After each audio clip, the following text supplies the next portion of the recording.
There we go. All right, so we're recording. So hello, everybody, and welcome to Get the Mindset You Need to Create Deeper Connections Online. Super excited about this. Ruby and I met up a couple of months ago and talked about doing something together, and now here we are. So I'm very, very excited about this, and I'm very excited to talk about this because this is something I've been talking about a lot with business friends, on my podcast, and everywhere, because I'm, as you may know, really tired of superficial stuff online, and I'm not 100% happy with the way I've been marketing my business, and I've been looking to create deeper connections. So I'm really excited to have Ruby here. And let's see, Debbie says she can't hear me. Can everyone else hear me? Yes. Okay, you can hear me now. Okay, all right. Perfect. So I'm really excited to be talking about this with everyone, and especially to have Ruby's perspective, because this is her specialty. So Esther says, had to click on test, join audio meeting. Okay, perfect. As long as everyone's okay, we shall get started. As always with these, if you have any questions, pop them into the chat box at any time, like when you have the question, or you can unmute yourself and ask the question verbally, whichever you prefer. I've got the chat box open up on my computer so I can see it when it comes in, and I'll read it aloud and we can ask. So what are we going to talk about today? Ruby's going to talk about connecting first with yourself, owning all of you, getting comfortable with being vulnerable, quality over quantity, which is super important, and getting real and building better connections. So Ruby, would you like to tell us a little bit about who you are and what you do? Okay, so I'm Ruby, Visibility Diva, aka Queen of Connection, and I basically work with my clients to help them get connected, visible and profitable. So it's all about attracting your dreamy clients, dreamy I call them instead of ideal, your dreamy clients, and then building a business around that. And I'm married to my soulmate. I've got a 17-year-old daughter, 2 grown-up stepdaughters, and a little dog. My dog is really super clever. I think she just owns all of us. Yes, that's a bit about me. Excellent. And I'm Holly Worton, the Business Mindset Alchemist, and I work with women entrepreneurs to help them get the mindset they need to take the action they need to build the business and lifestyle that they want to have. Because my experience is, despite having tons of business and marketing experience from my first business, when I went into my second business, I had so many problems with self-confidence, self-esteem, just tons of mind crap that got in the way. So I found that creating the mindset at the subconscious level that I needed helped me do stuff really easily, so much more easily than before. So, all right, let's get into it. Creating connections online is actually marketing. I mean, that's what we're doing. It sounds much more fun to say create connections online, but what we're talking about is marketing our businesses. So, Ruby, how would you define marketing to our group, maybe to someone who thinks that marketing is a dirty word? Well, I was reading recently that there's over 80,000 ways to market your business, and it's no wonder that we get overwhelmed. So really, it's about getting your business seen. Ultimately, it's about different strategies that you can use to get your business visible so that people then want to connect with you and take that next step and work with you in whatever capacity that is that they work with you. And there's a million and one different things that you can do. And I know I have a lot of clients say, oh, I'm going to work on marketing today. And it's like, you really need to narrow that one down. What's specifically about marketing? Because literally people are doing degree courses on this. It's not just, I'll just pop and do a bit of marketing. How are you going to know you've even achieved it? So it is about getting your message out there. But I think the problem we've got at the moment, which we'll probably end up talking about anyway, is that everyone's saying, hustle and do all this, and it's very masculine and rah, rah, rah. And I fell into that trap as well. I get that.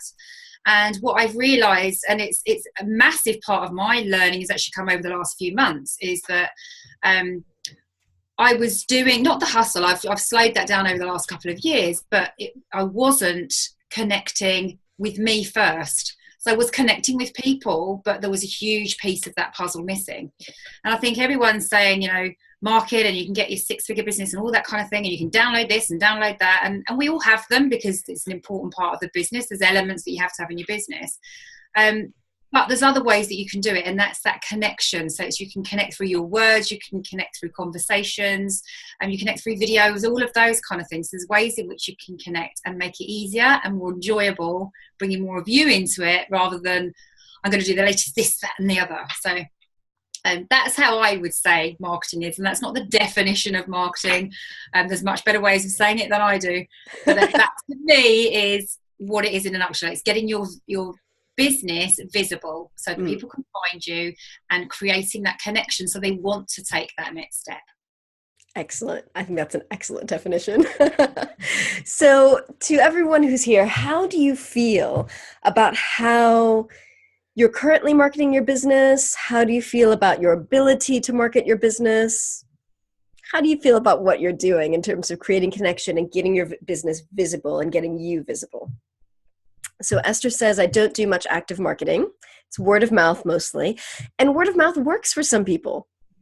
Not everyone, but for some people, that's all they need. They've got a base of clients. Those clients keep talking about them, and the ball is rolling. And so that works for a lot of people. For other people, they don't have enough of a client base, or clients who have the ability and the willingness to refer them. So we've got to do other stuff to get ourselves out there and get ourselves visible. So how does everyone else feel about marketing? Esther says, I would like to expand on that, though, a completely different approach. Good. Anyone else? Fearful, Rosalba. Debbie says, I've been trying to work out new ways, having learned 3D marketing, which just doesn't feel comfortable. What do you mean by 3D marketing? Old style marketing? Oh, and Liz. Hey, Liz.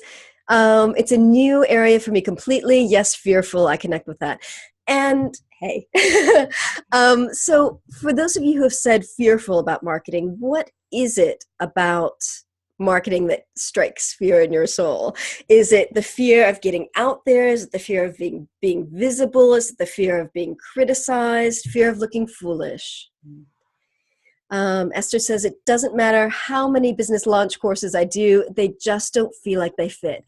And this is something that I think we're going to be addressing constantly throughout this call tonight, is how to find the way to create those connections in a way that fits for you. Because if you're following someone else's blueprint, sometimes that fits for you and sometimes it doesn't. There's no one recipe that's going to fit everyone. What do you think about that, Ruby? Totally agree. And I think it's your business, run it your way. So there are certain things that you have to do to bring in the business, but it's about you finding the right way and the right things that work for you. Yeah. It's not a one size fits all. I think that's where we fall down a lot, because everyone's selling us that one thing, that secret that we're searching for. It doesn't exist. I'm so sorry. I wasted 4 years on it. It doesn't exist. Yeah. It's about finding your way, and certain things will work with you. And marketing's a bit up and down as well. You know, what works one month may not work the next. So you do have to have a few different strategies that you can use to make it work really well for you as well. Yeah, and I think that's really important what you just said. You need to be willing to pivot and switch it up and change, because things change. Your audience changes, the internet changes, business changes, you change. So you need to be willing to change things around. And not do the same thing for years. Mm-hmm. So getting back to what you'd said about connecting first with you, how can we do that? What is the way that you connect with yourself, and how would you recommend that people connect first with themselves? Okay, so the first thing that I think we all do as business owners is we put an awful lot of effort into our businesses, and especially in the very early days. So if you're just starting out, it's like, I've got to put everything into this because this is what's going to make it work. And what we do is we get into this pattern of a coping strategy around self-care and about looking after ourselves. And what you need is a maintenance strategy. So self-care shouldn't be oh my goodness, I've hit burnout, I'm going to go and have a nice relaxing bath with some salts or crystals or whatever it is that you do, and then come back again and start that whole cycle again. It needs to be a maintenance strategy. So it needs to be you spending time every day if you can. And when I say if you can, I actually think it's not if you can, you make this happen. And if that means you have to get up 15 minutes earlier because you've got kids, or you have to do do it later on in the evening once everybody's gone to bed, or your husband's gone out, or whatever is going on in your world, it needs to happen every day. Because once you can have that self-care in that space, you're then going to come from a better place of service with your clients, and you're going to be able to connect on a deeper level with people. So when I say connect with yourself, some of the strategies that I use are, and some have been doing for a few years, and one more recent one which I really didn't want to take on was journaling. But I'll talk about the other ones first, and I'll tell you around my resistance. So gratitude, massive, because if you get up in the morning and think, oh, I've got to do my day, firstly, I hope you don't do that, because I want you to have a business you're passionate about. So if you're not passionate about it, figure out what's going wrong there and work that one out. Maybe it's not the right thing. Maybe you just need to do something different to make you feel passionate about it. But if you get up and just think, I haven't got the energy for this, gratitude's an amazing way to shift your mindset. So it can literally pull you up, and you just start to notice the simplest of things, and it can almost become laughable. So it might be, I'm making a coffee, so I'll say thank you for the water, thank you for the coffee, thank you for the person who did the beans, and thank you, and really just play around with it, because at first it might feel uncomfortable saying, well, thank you for that amazing person who helped me. So do it on simple things first, and then over time you'll start to notice more and more amazing things that are going on in your life. So gratitude, although it seems a strange one, it's a massive mindset shifter. The other one that I think is really powerful is meditation. And one of those things, I couldn't sit still, honestly, for I still can't. I still have to do either a guided meditation, or I have to do something with music, like a piece of relaxing music. Then I can do it. But I'm not one of these people who can just sit still for very long. I'm action. I said to you about the red. I'm all about, let's get some action. And so sitting still, even if I do that whole sitting on my hands thing, it just doesn't work. My mind's going, well, I could be doing this, I should be doing that. Oh my goodness, I should be doing this. So it's about slowing your mind down. And that just takes trial and error. You'll find some things you think, oh, I can't sit and listen to this person, and then you'll find other things, oh wow, I feel really recharged after that. So it's finding a practice that works for you. So what I've done now, I'm just looking, because I've got a few notes I want to talk to you about. So extreme self-care, massive. But what I do now is journaling. So I have a morning routine, and I've built in savers. So I don't know if any of you have heard of Hal Elrod. I don't know why I always find his name really hard to say. It is.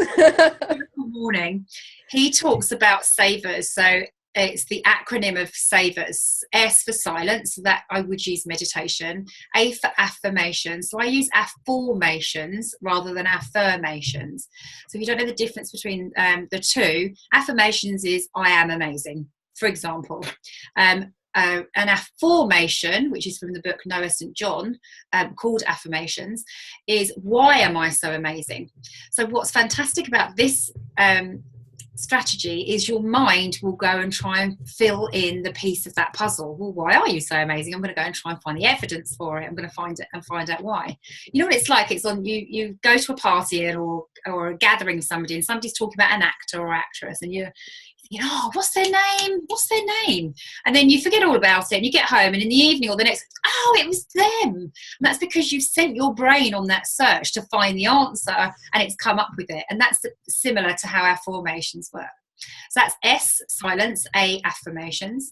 The visualization. Visualization is really powerful. What do you visualize for your life, for your business? How can you really step into that version? Because when you're going out being visible, it will make you feel much less scared if you're connected to your dream and connected with you as well, of why what you're doing is so important to you. So SAV, visualization. E for exercise. So that might be I do some qigong, or I might go and I don't do yoga. I hate yoga. Everyone wants me to do yoga. It's like, no, thank you. So it might be some interval training, or I might be going to walk the dog, or whatever, some form of exercise. E for exercise. R for reading. So reading might be you're reading something from a book. So it could be normal reading, or it might be that you're doing some kind, it could be your affirmation work, that kind of thing, depends what you want to do. So reading would feature in there, and then S or scribing, which is your writing. So that's my gratitude element. So that's Savers, and the book is Miracle Morning by Hal Elrod. I think somebody just put a question up, I saw a flash up. Miracle Morning, that's the one.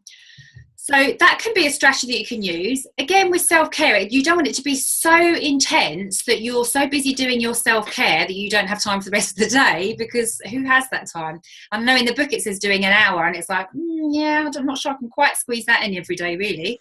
So it's, do what you can do, but it's still some really useful strategies. So the one that I now use for writing is journaling. Now, I'm a book fan, I'm so sorry, I'll constantly quote books. I apologise in advance. I'm costing everyone a fortune in books. But Morning Pages by Julia Cameron. Yeah. Artist workbook. She talks about morning pages, and this is where you get up in the morning and you just write whatever's in your head. Literally everything. Now, I did not want to do this, and I had major resistance to do this for a couple of years, and yet I was being guided from wherever to, you need to be doing morning pages. And I was like, I don't want to do morning pages, thank you anyway, I haven't got time for sitting down for 20 minutes, and I don't like it, it makes my hand hurt. And so I'd pull away from it, I just wasn't interested. But with morning pages, what happens is the first sort of 10 minutes of being, so I do 20 minutes now, and I do it to a really relaxing piece of music.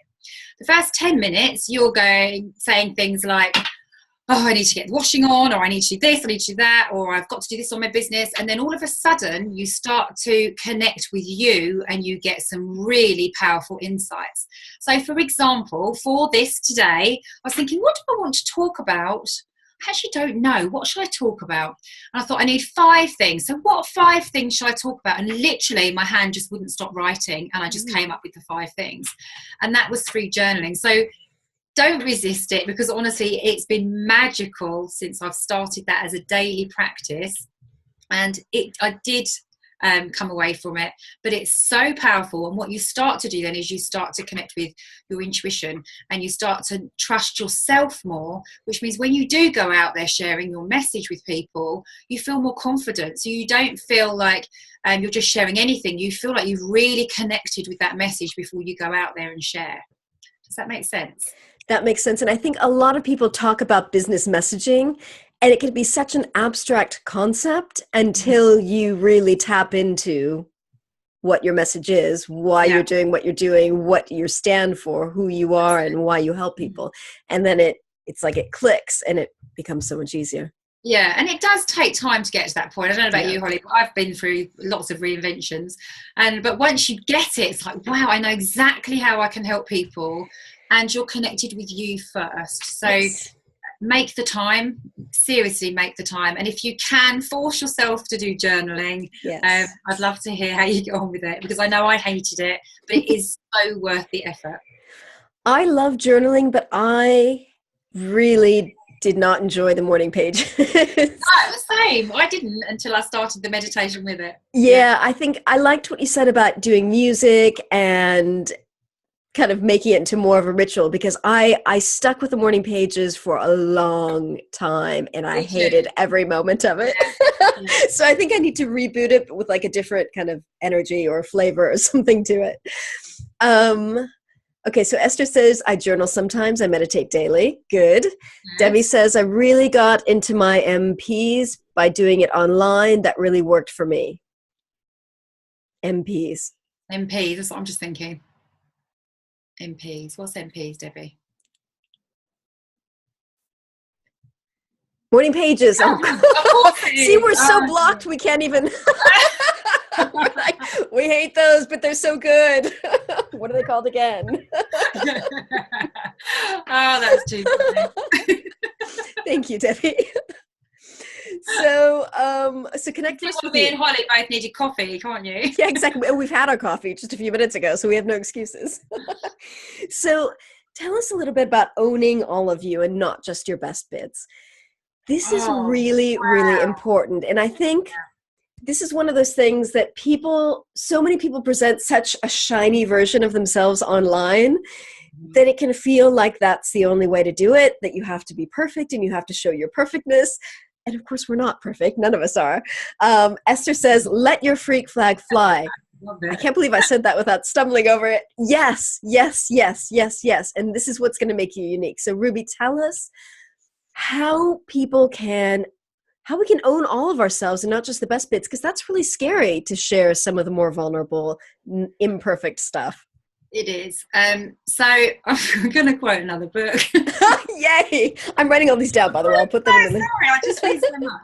Okay, so I will share you don't have to buy all these. I'll tell you what it is in a nutshell.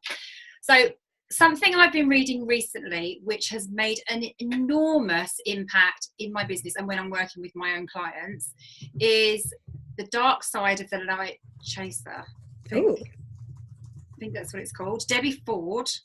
Dark Side of the Light Chaser, something like that. I'll share it with you afterwards. Okay. I think it's that, yeah. And basically, Debbie Ford talks about shadow work. Now, shadow work is basically, let's say there's a part of you that sees somebody. You've probably heard of people talking about projection. So you're angry and you're saying to someone, oh, you're angry, when actually it's you personally that's angry and you're projecting onto that person. So you're seeing a behaviour in someone else that's actually something that you need to own as part of you. And I was intrigued by this. My friend lent me the book and I was absolutely intrigued by it. So what she says is, let's say you see that somebody's manipulative, or if you were thinking about a particular personality trait, you think, I would never want anybody to say that I'm manipulative. I think manipulative is quite a good one when we talk about being visible online, because we feel like we're not being authentic. We feel like we're using all the strategies and tactics and that kind of thing. So I think it's quite a good one to say, I don't want to own manipulative behaviour. Okay, what you have to do is think, well, is there a positive side to that manipulative behaviour? And this is a hard one to get your head around. So you need to dig deep on a lot of this stuff. But let's say you've got confidence and arrogance. So we know that there's kind of a scale, isn't there? An invisible scale of, if you're at the extreme end of confidence, you might come across as arrogant. Or if you're at the lower end of confidence, you may be really lacking in self-doubt and you're hiding in the corner, or all those kind of things. Or just don't even leave the house if it's really bad. But what someone in the forward of the book, so I can't even remember who it was now, but it was saying it's like a dial. So actually you can turn up the dial or you can turn down the dial. So there may be times when you need to have a conversation and influence somebody. So that's the toned down version of manipulation. So you'll influence somebody to, you might be negotiating or something like that. So you're influencing them. So that might be more of a positive aspect of it. But it is about what they talk about in the book is how you have different rooms. It's almost like you've got different rooms of personality. And as over time, as you get on, you start with all of the rooms open in your house, and then over time, each of those doors starts closing. So someone will say, well, you're being too noisy, or you're bossy, or you're this, that, and the other, and you start to close the doors down. When actually, if you look at the positive aspects of, let's say, bossy, that might be that you're going to be a good leader. So there are pros to people being bossy. There's another side to it. So by doing the shadow work, you actually start to think, I noticed that behaviour in you really irritates me. And then you sort of question, okay, so if I'm seeing that behaviour, then essentially I have that behaviour somewhere, and I'm still playing around with all of this myself. So it's all early days for me. But I just wanted to share, because I just think it's absolutely vital in you owning you, because we put our best bits out there. We want everyone to think we're perfect, and we're frightened to share the parts of us that aren't vulnerable. We were coming on to vulnerable, so I'm trying not to lead into that one quite yet. But we share the best bits, and actually people love it when you share more of you, and they want to know that you're human. They want to know that you're approachable and they can connect with you, and you make mistakes. So one of the things that I shared recently was in my group that I'm owning now is I can be a bit ditzy. I can be really super smart, and then other times I can be a complete ditz. I just say something and think, oh my goodness, why on earth did I say that? Or I'll be last minute or something. And I would have not wanted, I don't want to talk about that. If somebody went, you're being really silly, what a silly mistake to make, I'd be really uncomfortable with that. Whereas now I know, good, I'm owning my ditziness and I'm proud of it. It's part of who I am. It makes me a bit quirky. I will muck it up sometimes, and I'm okay with that. So it's about owning all of these parts of you, not just your best bits. And once you do that, you come back to wholeness. And I think I guess it's going to be what I'm expecting it to be lifelong work, figuring out all the different things that you want to bring back to you and own. But if you can look at it from a different perspective, it can really help you. Now, obviously, there's challenges with that, because she talks about things like, could you identify with a murderer? If you're saying we own all of the parts of other people, and we see that, and we see somebody who's a murderer and we wouldn't own that part of us, would we ever be able to murder? Okay. I could not tell you, and I had to really sit with this. I could not tell you if somebody was going to do something awful to my daughter. I could not tell you how I'd react. Maybe I would, in those circumstances, do something to protect my daughter. I don't know. I can't think of any other circumstance that I could own that behaviour, but you just don't know. So it's thinking about, the aspects that you're seeing. What are they reflecting back to you? And instead of thinking, oh, I don't like that about you, actually come back and own it and think, okay, so I don't like that about you. Maybe I do that sometimes. Are there times when I do that? And if so, how would I prefer to behave? And then start to do that. And what she's saying in the book is, as you start to do that, those things that really irritate you, they start to go. It's like you don't attract those people, or something changes in you that makes everything different. Yeah, it's like you needed to attract those people to yourself so that you could see that part of yourself. And then once you see it, it's like, okay, that's done. And move on. And it seems... for me, it's so vulnerable. We're sharing this kind of thing with you tonight, which is why I wanted to share it, because we're talking about the deep connections. Yeah. Because I just wouldn't have talked about this kind of thing before, but it's just so powerful. And it's about sharing all of you, and that's also what's going to make you different to everybody else. Yep. So we have a few comments in here. So someone says that it links in beautifully with the current topic on shadow self. Oh no, above that. I own all of me by simply not judging me, a commitment practicing unconditional self-acceptance. Links in beautifully with the current topic on shadow self, makes it a whole lot easier feeling compassion for others. And Debbie says exactly what I've been wanting to put out there, just don't know how to yet. What to explain, everyone is a work in progress, and that is so true. Liz says, so profound. Jung does a load of work on this. He said, I'm paraphrasing. Him, I believe. Yeah, I think it's come from him originally. Yeah. Do you want to be good, or do you want to be whole?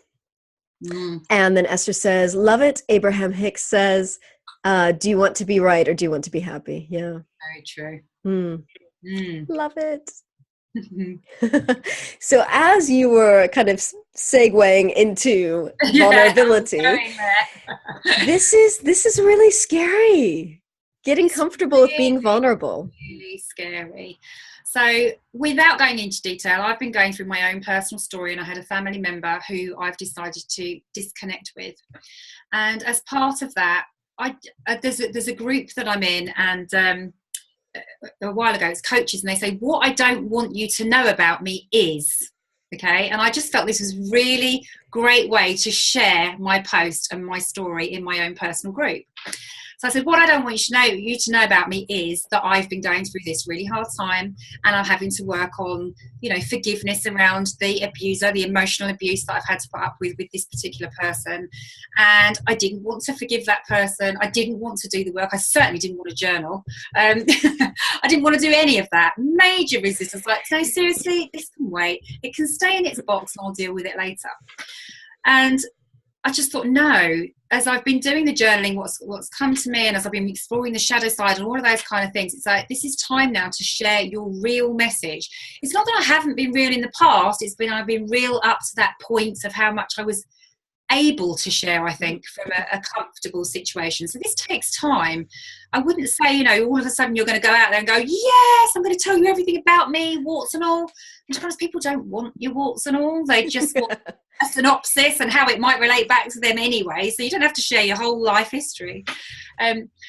But what I did is I shared that post in my group, and honestly, it's got the most engagement on anything that I shared. And I've had so many people say, do you know what? I loved you. I love you a bit more because you shared that vulnerability with us. And since then, that's then made me more comfortable with sharing other parts of me that are a bit, I'm terrified of doing this now. Those kind of things, I'd be happy to say. Whereas before, it's like, well, I've been through those things too. I wouldn't say it in the same way. I wouldn't be connected with it. And I guess that's the difference. Sorry, I can't see the chat here. So I don't Rosalba says it feels like talking and listening from heart to heart. And that's what it is. It's opening yourself up and creating that heart to heart connection by opening up and sharing. And you've got to remember, it's about sharing your story, but you need to know, obviously there's parts of it that aren't your story to share. You're going to have had things that have happened in your life. You think, well, actually, that's not my story to share, or it might not be my story to share yet.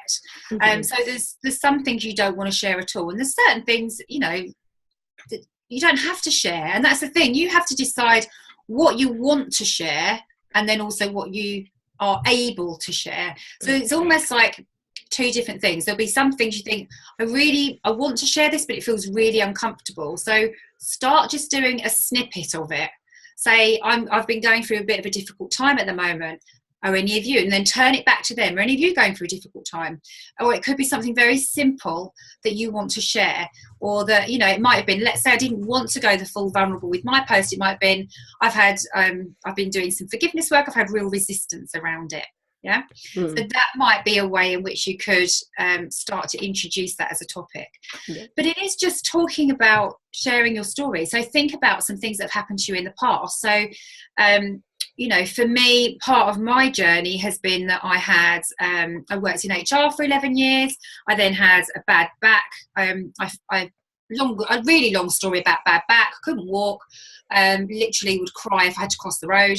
And I would share parts of that story. I didn't want to share that at the time. It's like, I don't want people to know how I'm feeling about that then. So I didn't. But then when the time came, it's like, it's more powerful because people then say, wow, you did that and you came through the other side. What made you? How did you get through the other side? Honestly, it was mindset. It literally was mindset. It's the only thing that got me through that period. Then it became a story to share. So at the time, there will be things in your life that are beautiful stories that you can share with people, but you're not ready, and that's okay. But there'll be other things that you could share that are little snippets about you, like one I've done, which is a stupid example, but it just shows you how you can share, and it's uncomfortable. I was asked to do a blog post for Coaching Tools Company. So I was guest of them. I write for them regularly, and I was guest of that coach, featured coach, or whatever it is of month. And one of the things they were asking was, I think it was about your favourite book or something. And one of the things I love to read, a girl called Clarice Bean. I can't remember even the author, Lauren Child. It's children's book, Clarice Bean, and that felt really uncomfortable. And then today or yesterday, I got tagged in it as that post over on LinkedIn. I was like, oh no, shame, the shame of it. Everyone on LinkedIn is going to know now that I like Clarice Bean. I just find her really funny. It's just childish but funny. And so I made a joke of it, and it did feel uncomfortable. Even talking about it, I'm thinking, oh God, LinkedIn. It felt uncomfortable. So I just made a joke of it, and I just said, oh dear, everyone's now going to know I like Lauren Charles, or Clarice Bean. So then Emma Louise came back and said, maybe more people will start coming out of the closet and talking about it. So there are ways that you can do it that are fun, that feel a bit, I don't want to share my favourite music, or I don't want to share this, that aren't that deep stuff, but they're still sharing a little bit about you. And that can help you as you take that vulnerable journey step by step. Yeah. And Debbie asks a really important question here. She says, your story as it pertains to your clients then, right? Yeah. And not necessarily. Like, it can relate back to your clients, but I think, as you said, it's the message, and it's also helping people connect with you and get to know you from a different perspective. Yeah. So I think what you can do, so like I talk about with my clients, I'm doing this little group, and we've been talking about story, like sharing your story, and someone was saying, well, how do you do that? How do you actually share your story or share something? So I'll just use an example of There's a girl in the group and she was going out for afternoon tea with her mum, and she may be even on the call. She was planning on coming on the call. She was going out for afternoon tea with her mum, and I said, oh, you could share that as a post. I was like, oh, I don't know if I want to do that. I said, well, no, you don't have to post anything of you. Just post the afternoon tea and the cakes and say I'm having time out of my business, and then it gets turned back. So what do you do to take time out of your business? So it's not about sharing, you know, war and peace on your you know, on your post or whatever it is you're sharing. It's snippets to give people an insight, and then turning it back to them and then saying, how do you do this? What would you have done in this situation? That kind of thing. So then it does relate back to your clients, so you can make that connection. Sometimes it's just connecting. It's not about the clients, it's just connecting and letting people in to who you are really, and the authenticity. I mean, that's an overused word, but it is ultimately, it's about that. It is. That's the thing. Someone just said our authentic power lies in our vulnerability. Like, those are buzzwords that everyone is using, but it's so true. Like, it's so important. It is so important. And Tim mentions his friend Beverly Glick, who's a story coach and has a book on Kindle that might help with this stuff. And it's called Dig for the Story in Your Soul. Nice. Like Thank that. you. I'm going to check that out. You can tell. You've got a new book for your list. It's finished. Perfect. Okay, I'm just making note of that. Liz says, that's what I want to learn to do better, turn it around for my client Facebook friends. Otherwise, it feels like bragging, ego, etc. And that's okay too. I mean, if you're coming at it from a place of celebration, I think it's perfectly fine and valid to celebrate. And I think that's something a lot of people hold back on sometimes because they're afraid it's going to be like bragging. Yeah, and I think it's just doing it in a gentle way. I mean, for me, it's using your own language and that kind of thing. So it might be, yay, I just achieved this. It's taken me so long. You know, I did my accredited senior coach last year, and it took me 18 months to actually be brave enough to do the assessment. It's ridiculous. So I did celebrate. I went, yay, I've got it. I've actually taken 18 months and I got there. So it's when it comes from that kind of place, you're just excited. Yes, you're sharing something, so it helps people know that you're credible at what you do and that kind of thing. But it's the intention. It's not kind of, oh, look at me, I've just done this and I've just done it. It's not. It's the intention behind it is very important as well. Exactly. And you're not using it to sell people onto something, which is kind of the thing people are doing now. Like, I came from this place and it was horrible and I learned this, and now you can buy my thing that teaches you how to do this. Absolutely. So, yeah. You don't like that. And Esther says, and this is really important, there will always be people who celebrate with you and those who criticize. The trick is to not let the latter get to you. That's correct. It's focus on the people who are with you, who are on your side, who are lifting you up, and not the people who are jealous and nasty. We can go deep there as well, couldn't we? Because if they're criticising, are we noticing something in them that's our shadow side?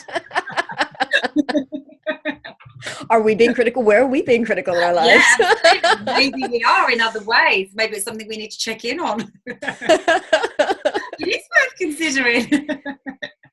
That's good too. And yes, totally worth considering. Asking if there's any truth in it. Yeah. Definitely. Tell us about quality connections over quantity. And I think this is such an important thing, because I think so many people can get caught up in how many Twitter followers do I have, and how many people like my Facebook page, and how many people signed up to my webinar, and how many people are downloading my podcast, and whatever. And we get so focused on those numbers because social media makes it easy to see those numbers. Yeah. But that doesn't necessarily mean those are quality connections. Yeah. It's better to have maybe fewer connections of people who really, really love what you do and, you know, are connecting. Totally. So tell us about that, Ruby. Yeah, so totally. So I think, first of all, they're what I call vanity metrics. We just want them because they make us feel better, and they don't mean anything. You know, if you're not getting the engagement with the, you know, you might have 10,000 people, but if you're not getting people talking to you, you know, it might have been, you know, in the early days, I don't even know if people still do this, but it would be go and pay for likes and that kind of thing. And I thought, no, I don't want to grow my list and things by paying for likes. But you look more important that way. Yeah. Huh? But you look more important that way. It's so much more important. Yeah, exactly. No, thank you. So it's about coming from So forget your vanity metrics. So what if you've got 2 people on your mailing list and one of those is your mum? It doesn't matter if the other person's the person who's replying to you and having a great conversation with you, saying, I love what you do. Okay, so just start wherever you're at. And it's nice when things grow, but what's more important is, are you getting the engagement, and are you getting the connections, and is it actually getting you anywhere rather than just being a vanity metric, a number? So that's what I call those. So all the time it's about coming from a place of service. Now, if you want to build really great connections, you want people to feel like you're listening. You want them to feel like they understand you and that you understand them. And just getting all the numbers and gathering all these numbers, you're not going to get that. Quality connections to me is, I'll share a strategy that I use, which may be useful to you. I've shared it in other places, but it may be useful anyway. So, for example, I've got a Facebook group. I would love my Facebook group to be about 1,000 people. And I don't want it to go over that. But then I realised I was getting back into this vanity metrics again. And who cares what size it is? And it actually helped me back in my business, because I thought, I can't possibly talk about group engagement when I've only got, I don't know what I'm on, I think 450 or whatever it is in my group. And then I thought, that's ridiculous, because actually, as my coach pointed out to me, it's not about that. It's about how engaged your group is. And, at the end of the day, if your group's engaged, then those people are really connecting with you. And that's what it's all about. So does it really matter about the numbers? So sometimes you have to have a word with yourself, don't you? You teach these things and you realise you're actually doing some of those behaviours yourself. So what I do with my group is I actually invite people onto a call, and I have a connection. It's a connection call with them, and it is not a sales call. So I think there's a lot of these ones that are, come and jump on a call with me, and then it is a sales call. That is not what I'm talking about when I'm talking about connection. This is, let's have a nice cup of coffee. Tell me about you. Who are you? What do you do? How can I help you more in my group? So coming genuinely from a place of service and learning more about them, because then it will be, you've learned something about them. It might be that something happens in your group and you can think, oh, so-and-so mentioned that, and you could tag them. How nice does that feel for that person, that you've remembered them from a chat over a coffee, and you've then been able to tag them and say, would you be able to help on this? Is this your area? It doesn't mean you have to know the ins and outs at the beginning of that relationship. It doesn't mean you're endorsing them either. It's just simply saying, would you know anything about this? Is this an area you could support that person with? So that creates lovely connections in your group. And then what you can do over time is just build those relationships. And ultimately, maybe one day it might end up turning into a sales conversation, or it might just be you end up talking to somebody for 3 or 4 years every few months, and you just enjoy that conversation. And that to me is really important, because it may not even be the person and this applies to whether you're in whether you're online or whether you're offline at a networking meeting or an event. It may not be that person that's going to become your dreamy client. It may be somebody they know. And by you having those conversations, you don't know, that potentially will lead you to as well. Because I do think we have to, it's connecting, but we have to remember we are in business too. So it's not, spending 24 hours a day, and I'm taking that figuratively, not literally. I do have a couple of clients who take me very literally. So figuratively, drinking coffees all day and actually getting no work done and not having any business. And that's why I say it's quality over quantity. Did I say that right way around? Yes, I did. Quality over quantity. And enjoying connecting with people. So let's say you're in a Facebook group. Be in 2 or 3. Don't be in 20, or be in 20, but only engage in a few of them and get to know the people in there, and then they get to know you, and that in turn can over time build you new business and attract some more of your dreamy clients. I think that's really, really important. And reaching out to people individually. This is something I've been talking about with some business friends that I have, that they spend some time every morning identifying 2 or 3 people that they would like to connect with. Yeah. And they send them a link saying, would you like to have a Skype coffee? Here's a link to my calendar, or send me a link to yours. Let's talk. Yeah. And like you said, it's not a sales call. It's not a sales call. Yeah. I think it's really important. Yeah. So getting real and building better connections. How do we do this? Okay. So the first, it's kind of all linked, because you need to go back to that place of owning all of you. And once you've got the mindset piece, you've started to do some of that inner work. The inner work, and I used to think, what is this inner work that everybody's going on about? You know, I didn't know. I came to this whole new online world, and I've sort of connected much more with the spiritual side of me and that kind of thing.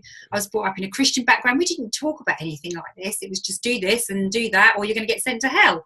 You know, there wasn't anything else that was, you know, it wasn't about you being real. It's about you doing as you're told. And I think as you start to connect with you through your mindset work and your inner work, or getting support with that, working with somebody if you need to, and then start to share some of your vulnerable stories and share more of you, who you are, what will happen then is you will stand out from the crowd automatically, because nobody can do you like you. Okay. Even if Holly and I were talking about exactly the same topic, which we've done, we'll still have different perspectives on it. We'll still have a different way of talking to people. We'll have a different way of delivering our messages. And we could be in complete competition in the outside eyes of the world. But actually, in terms of your dreamy clients, they're going to say, well, actually, I just like Holly better. You know, they're both offering the same thing, but I prefer what she offers. Or it might be, well, I prefer Ruby better. So by being you and showing up as you, I think initially there's that fear of, oh my goodness, if I do that, everyone's not going to like me and that kind of thing. But you're going to be a bit like we say in the UK. I don't know who's UK and who's not here. We say in the UK, there's a jar of this yeast extract, which sounds bizarre. It's like a spread that you put on your toast called Marmite, and you either love it or you hate it. And you're in the love camp. I'm in the love camp. Yeah. So and I don't know how else to explain it. So many people have asked me, what is it? And I don't know how to describe it. Is there an easy way to describe it? It's a very distinctive flavor that either you love it or you hate it. Like there's no middle ground. Like there's no one that's just like, oh, you know, I could take it or leave it. Like it's not. Yeah, one or the other. Yeah.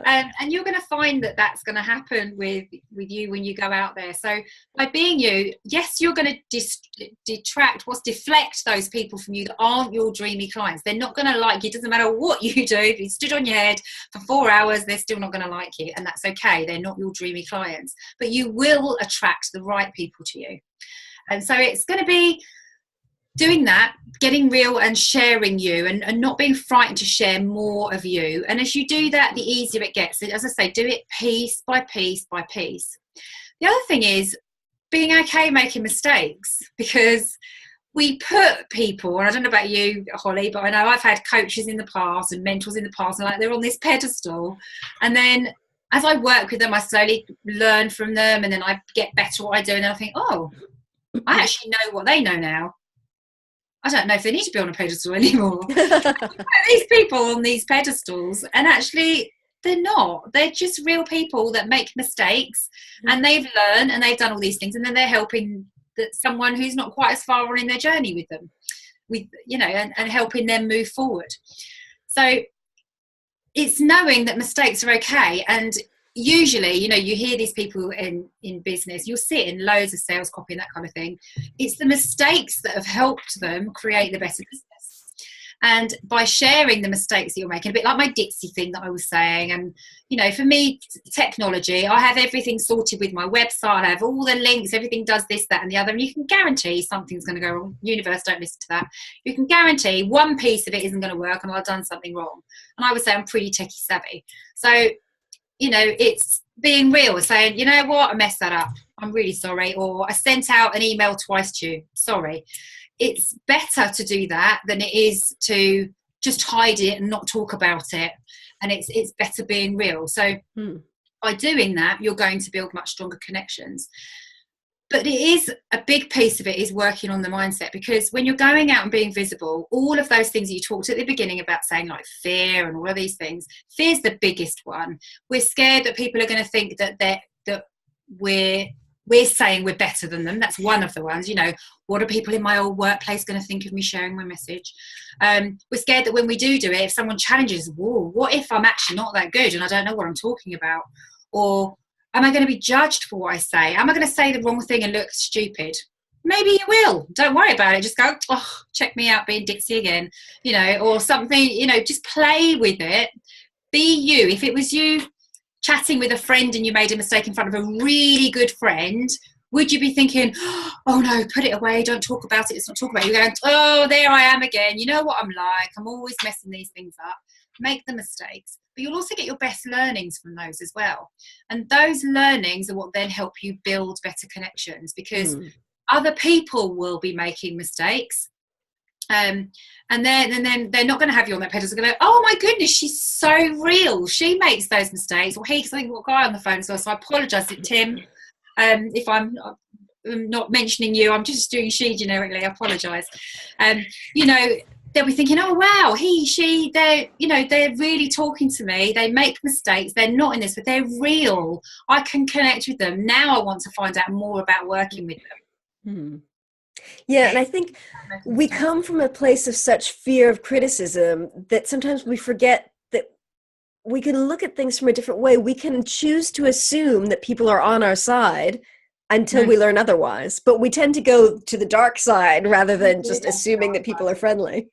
Yeah, and I think the biggest thing here is make your message bigger than your fear. Yes. So when you're in business, there'll be a reason you've set up your business.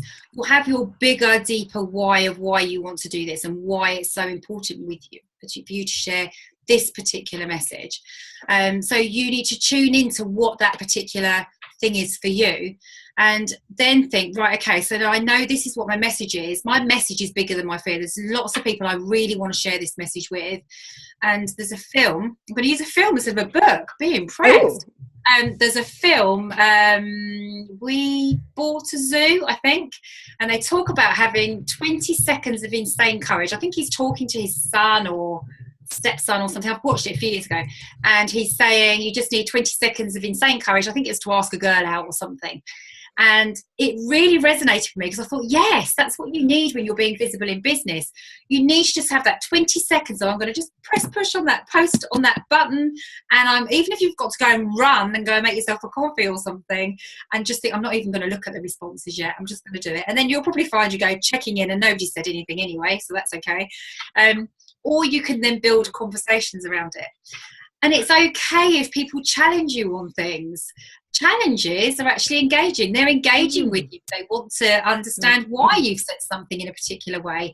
And although we go into that, oh, you didn't agree with everything I said mode, actually, it's not necessarily that. It may make, you never know, you might even change your mind. Nothing wrong with that. You might think, you know what, I have never actually thought of it from that perspective. And you're right. You've actually helped me change my mind, and I've had a shift now as a result of it. So it's never lost if you just, keep it real and just share from your heart and share your message, and know that your message has to be bigger than your fear. Debbie says, loving this. Wonder if whoever reads my website, etc., sees me on a pedestal. I know I saw others on pedestals. Good time to let them know I'm a screw up and approachable. Love it. Well, we do. We just think, oh, we bow down to you. And then you get that kind of thing. You think, oh, wow. Okay, maybe they weren't then. Or maybe it's just that I've evolved since I've been doing all this work and all of that kind of stuff. So yeah. Yep. So now that we've talked about all this marketing and creating deeper connections, what's your marketing mindset? And this is a question to all of you. What do you believe about your ability to create deeper connections online?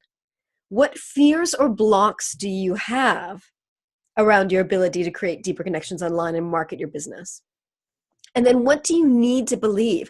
What do you need to believe about yourself? What do you need to believe about your ability? Who do you need to be in order to open up and create these heart-to-heart connections?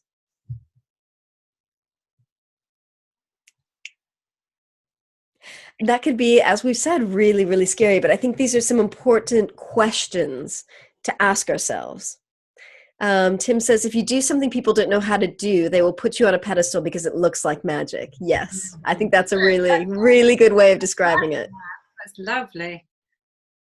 And that's why I think so many of us take for granted our zone of genius, our superpower, whatever you want to call it, because for us, it's so easy, it's so natural But for others, they will put you on that pedestal because it's magic, because they can't do it. And you're going to be teaching them how to do it, or helping them do it, or helping them learn. Because we know how the sausage is made. Loving your analogies tonight, Tim. Can you guys tell Tim's a writer? Esther says, I need to be more of me. And that, I think that is kind of the number one. If you could sum up what we've been talking about, what Ruby's been saying tonight in one sentence, that's it.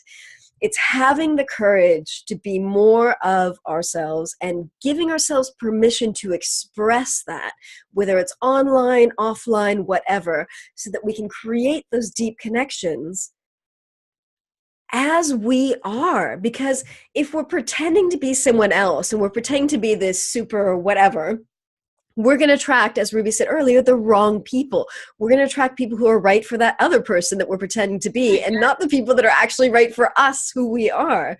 And it's exhausting to try to... I was just about to say, it's absolutely exhausting. I know when I was in HR, I would be almost two people. I didn't realise it at the time, but now looking back on it, I would be this super professional person over in my job. And then I'd come out and I'd be really like, really joking, friendly and happy and everything else.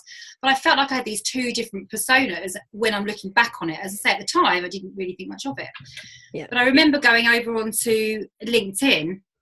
And LinkedIn is a bit of a block for me, and I have to work on LinkedIn. For me, LinkedIn, I have to be super professional. And what I decided when I left HR was I wanted to run my own business. I didn't want to ask people permission to have holiday. That used to really irritate me, having to beg somebody to take my own life off. I just could never go back to corporate. And I would go over onto LinkedIn and think I've got to be this super professional person. And for the first year or so, I was being all very grown up and important and all this kind of thing. And then I thought, you know what? They can have exactly the same blog posts as they get everywhere else. They're going to have my colour. They're going to have my splash. If you haven't seen my website, I've got like this quirky tall bird as part of my imaging. I've got very bright colours on my website. And they're going to have all of that, and I'm not going to show up differently in one place. And if they don't like them, then that's fine. They've got an unsubscribe button, or they've got, all of these different things. Yeah, who says LinkedIn has to be different? Well, it's interesting you say that, because I had exactly this conversation with a LinkedIn strategist the other day, and they were saying, well, it's two different places. I thought, no, it doesn't have to be. You can choose. That's how you want to do it. I'm choosing to do it differently. And if you don't like me, just turn me off. The way I look at it is the way I behave online.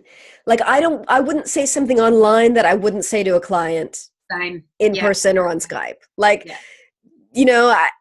that's my level of professionalism. And I'm very jokey, laughy, friendly with my clients. I'm not like very stiff and, so I'm going to be the same online, because that's how I engage with my clients. Yeah, it's not about losing all of those boundaries and just doing whatever the hell you like. Yeah. It's not about that. You still got to run a business and be professional. Yeah. But it's how you do it. If you're losing a lot of your personality in it, when actually, if you're over on LinkedIn, I found I'm over on LinkedIn being just me, then I'm different, because everyone else is doing all the corporate thing. Yeah. So actually I stand out more. So it's about you deciding how you want to show up. You decide what's right for you. There'll be certain things that you are, as I said, willing to share, and certain things you're not willing to share. And just over time, just reveal a little bit, make it a little challenge to yourself. I'm going to reveal a little bit more of me today. How could I do that? Tim has a good question here. Do you still need to compartmentalize, though? I'm wrestling with a question at the moment, whether to integrate my blog on big picture social change, communication, personal development with more service-oriented stuff, but will people who want a problem fixed be put off by that? Can you tell me a little bit more about that, Tim? Can I have a look at the question as well, because I'm a bit visual? Oh, yeah, it's in this chat, the group chat. Yeah, can you tell me a little bit more about what you do and that kind of thing? To integrate my blog and big picture social change communication.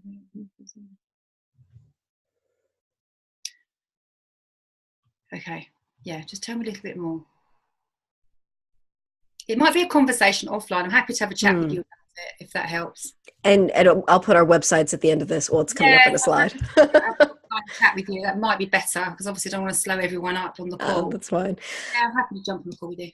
I'll just move on, and then if Tim writes it in, we'll come back to it. So we've been talking a lot about mindset and transforming mindset. Like Ruby said earlier, what does that mean? Sometimes when you're not used to doing this kind of work, it's so abstract. So the way I approach it is to first get clear on what you want. So in terms of creating deeper connections online, what does that look like to you? What's it going to look like when you have deep connections online with people? How does it feel? What does it give you? How does that change your business? What does that vision, that big picture look like? What's stopping you from achieving that? And that's going back to what we talked about a minute ago with the fears and the blocks and the limiting beliefs and the stuff that's not serving you. So explore those fears, blocks, and beliefs. Don't just sweep them under the rug. Pull them out there, look at them, and then do the mindset work to shift them. And that can be any kind of mindset work. It could be tapping. It could be, I know a lot of people on this call do Psych K, as do I. The heart-centered energy work that I'm doing now, like whatever the technique is, NLP, hypnotherapy, whatever it is that you do or that you're aware of or that you've tried to change beliefs at the deeper levels, at the subconscious level, at the energetic levels, like do that thing. Either get help with someone else or do it with yourself, whatever works. But do the work to shift those beliefs to make it easier for you to show up and to connect at that deep level, at that heart-to-heart level. Well, can I just add in something there as well? If you're not in a position where you can get that help, one great way of doing a little mini way of working on it is actually just write your fears out on paper. Because when you see them on paper, you're like, really? What a load of rubbish. And just challenge it. Is that really true? Can I absolutely, hand on heart, say that that's 100% true? What evidence have you got for that fear? So it might be, when I go, let's say, for example, when I go out and be visible online, I'm going to be judged. Okay, so that's what you've written on your piece of paper. Is it true? Can you absolutely know that you're going to put a post out there and it's going to get judged? You can't. Okay, so it just starts to weaken that fear somewhat. Obviously, there's deeper work that you can do on it, on the subconscious, all of those kind of things. But it at least removes some of that initial fear if you're not in a place that you can actually work on that. And speaking of tapping, there are loads of free tapping videos on YouTube. So if you search for whatever your thing is, whether it's self-confidence, self-belief, self-esteem, whatever, search for it and you can find loads of videos there. So that's kind of the free way to get started on this. So my next proposal to you all is to choose one action you can take now and do it. So what is one way that you could create deeper connections online? I know it's late today, so it could be tomorrow. But what's one thing that you could do? Would it be to write a blog post? Would it be to tell a story? Would it be like what Ruby said before the early part of the call? What I don't want you to know about me is ... How would you fill in that blank? What would you want to say to people? What would you want to say that you haven't been saying that might help you build that deeper connection with people? Do you have any other ideas or kind of, Ruby? Me, in terms of action? Yeah, and in terms of action or in terms of ideas to get people started. Yeah, so it could even be as simple as I'm going to start connecting with people in groups. So if you're in online groups, just, let's say they've shared something, just say, oh, well done. Or ask them a question about it. It might be that they've signed up a new client. Oh, wow, that's amazing. What did you do to get that new client? Or just show an interest. So even something as simple as that. So it's not just you having to write a whole post about you, which can feel a little bit a step too far sometimes. It's just you engaging, or even just a like is fine. But do we really mind if people just put a like on? It's not really engaging. I would say take it that next step and then actually say, something connected to whatever they've written. So reply to it or encourage them. Just say, I love your photograph, or only if you do. This is obviously everything I'm saying is about genuine place. But just go around saying, I love this, I love that, and I love this. You all could become a very inauthentic person, how you come across. But, just genuinely show an interest. And that's a great way to start building those connections too. And I think that's very, very important what you say, because I have been noticing now on Instagram, I occasionally, very frequently, get comments from people on my Instagram posts that are really generic, like, oh, haha, nice post, lol. Or like something just really generic that doesn't really speak to the post, and it sounds really like they've just copied and pasted on a bunch of people's. So it's like they want to show me that they're engaging with me, but they're not really. I don't know. It's so awkward. Like I cringe when I see it. And that might not even be the case. It might be that they don't know what to say. Yeah, maybe, and they want to say something, but it's because you see that though. What yeah. you find, when they see someone else who is engaging, yeah, you tell the difference. They'll be, oh, well, I maybe should have said something a bit more. So you're actually almost taking the lead and showing them how you can do it even better. Yeah, exactly. So Tim says it sounds like blog comment spam, and it kind of does. Absolutely, yeah. It does. It does. It's kind of awkward. So if any of you have been kind of inspired by something that they want to do, to take action today or tomorrow to create deeper connections, I'm happy for you to put it in the chat box if you want accountability on it, or if you just want to share your idea. But it'll be, really interesting to see what ideas people have of things that they want to do. Here's our websites, hollyworton.com and rubymcguire.com. Feel free to get in touch with either of us. Ask any questions, whatever you need. And then I'm aware of the time. It's past 9, but we can stay on to answer questions if you've got questions. So Debbie says, totally got me thinking. Not sure what I'll do first, but I'll let you know. Great. Tim, I've just read your message. I think it would be easier just to have a chat with you. So if you want to direct message me, I'm happy to jump on a call with you. Then I can help you figure it out. Perfect. And if you need to get off the call, I completely understand. It's late. If you have any questions, though, please do stay on and either type them in the box or unmute yourself and ask them verbally, or just send us an email or a contact on our website. Giving them too much to think about now. Yeah, I know. And if you have questions tomorrow, next week, whatever, just send us a message. Liz has got a question. Yes. Go on, there is. We're waiting with bated breath. Yes, we are. I'll read Roselma's comment in the meantime. It was amazing feeling inspired and content there are business people thinking with soul. Yes, there are. It's just a matter of connecting with them. Liz says she's been quite cagey about the woo on her page. I know. I so was that person, Liz. That's a big thing for so many people, myself included. Yeah. I have a lot of connections who are really, really empirical. Yeah.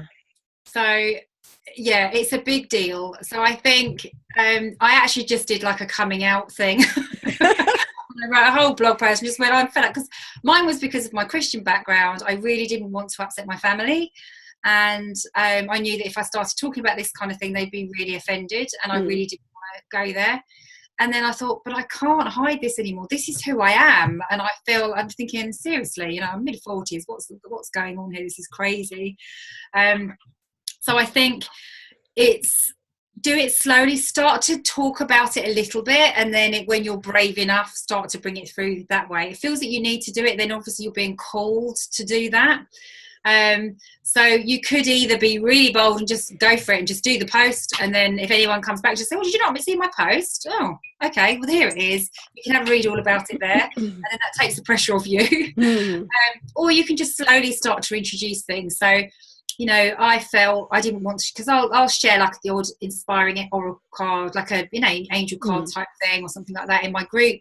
I thought, I don't know if I should do this, and I just thought, well, no, because then I'll share a message around it and say, well, what I think that might mean and how that could help you, and there'll be a little message or a gem in there that I want to share. So I think again it's about that authenticity. You're still hiding who you are, and I totally 100% know where you're at, Liz, because I've been in this place.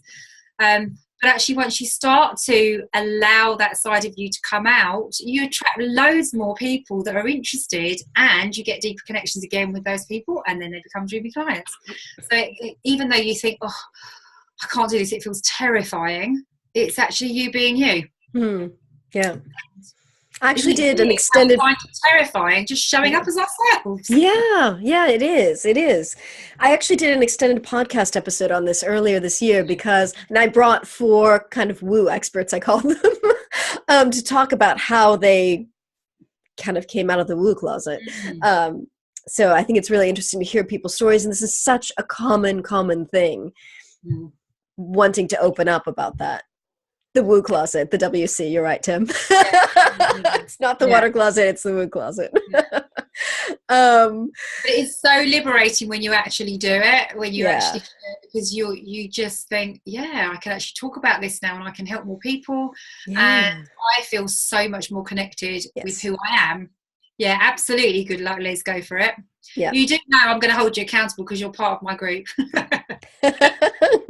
have shared that, honey.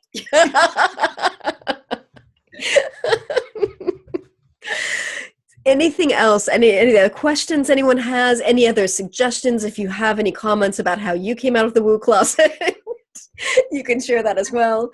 I feel like I've been gradually coming out of the woo closet for some time, but the big thing for me was, I don't know if it was last year or this year, really talking about the channeling work that I do, because I never talked about that before, because that's just weird. You know, I hear voices in my head and they give me information and they give me download stuff. Like my whole heart-centered energy work process, that was channeled. That's crazy. But I think that was when I realized I absolutely had to start talking about that stuff more, because I channeled this process that I'm using to work with clients. So I really needed to. Yeah, Tim says, yes, the channeling was a surprise. And I want to put it out there more and get it out there more, but I feel like I've kind of broken through the barrier, at least, of talking about it. So Esther says, I don't think I'm in the woo closet, but I don't share it easily, but I love it when I find out about other people's woo. Mm-hmm. Yay. Yeah, and different people have different perspectives of what woo is. So like one of my biggest YouTube videos is on how to use muscle testing, or no, it's 7 ways to do self muscle testing, and it's got 52,000 views. So it's gotten out there to an audience of people that, some of the people were obviously looking for muscle testing. Other people, I don't know how they came across it, because they clearly have no interest in it. So I've had some weird comments on it. And to me, muscle testing is something that's totally normal. It's just a normal part of what you do. So I never thought about that as being woo, but some people do.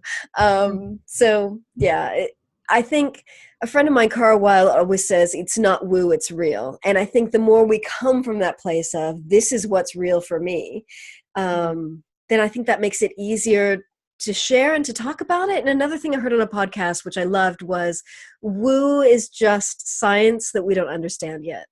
Mm-hmm. Yeah. Nice. Yeah, they might have been bodybuilders.